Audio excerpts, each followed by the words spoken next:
Nungre continue to matter to him and be an utmost priority to him to this very day. And it's unfortunate that we did not see the same type of sensationalist media coverage over the tragic deaths of those innocent American women and girls across the country as we are in the wake of this tragedy that took place on Saturday.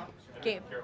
Sure, go ahead, Jordan. I want to get your response to this. The Arizona Attorney General, just days before this shooting in Minneapolis, she seemingly encouraged rioters to go out, shoot, and kill ICE agents. And I'll quote her here. She said, "If you reasonably believe your life's in danger and you're in the house or in your car or on your property, you can defend yourself with lethal force." And she said that you can't tell if ICE agents are law enforcement or imposters, and it becomes an issue of whether you reasonably believe they were law enforcement.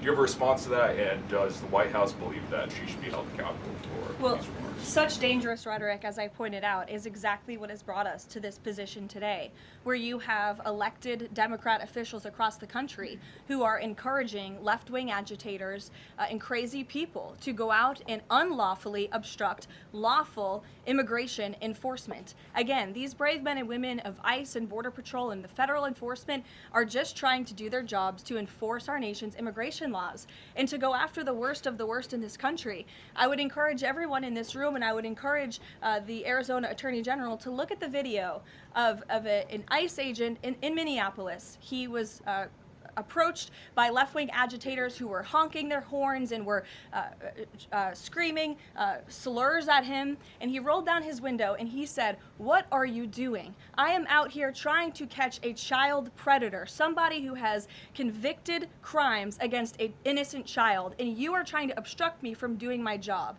This rhetoric against ICE, comparing them to Nazi Gestapo, Donald Trump's police force, is despicable, it is shameful, and it is precisely what has led to the escalation of tensions in Minneapolis and in other places across the country. Gabe, go ahead. Be looking into her for justifying violence? I would defer you to the Department of Justice on that. Thank you, Caroline. Regarding Minnesota, on Saturday, the Department of Homeland Security posted that Preddy looks like he wanted to do maximum damage and massacre law enforcement. Stephen Miller on Saturday posted that, or called Preddy a would-be assassin.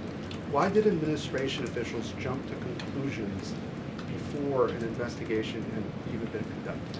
Well, look, this has obviously been a very fluid and fast-moving situation throughout the weekend. As for President Trump, whom I speak for, he has said that he wants to let the investigation continue and let the facts lead in this case.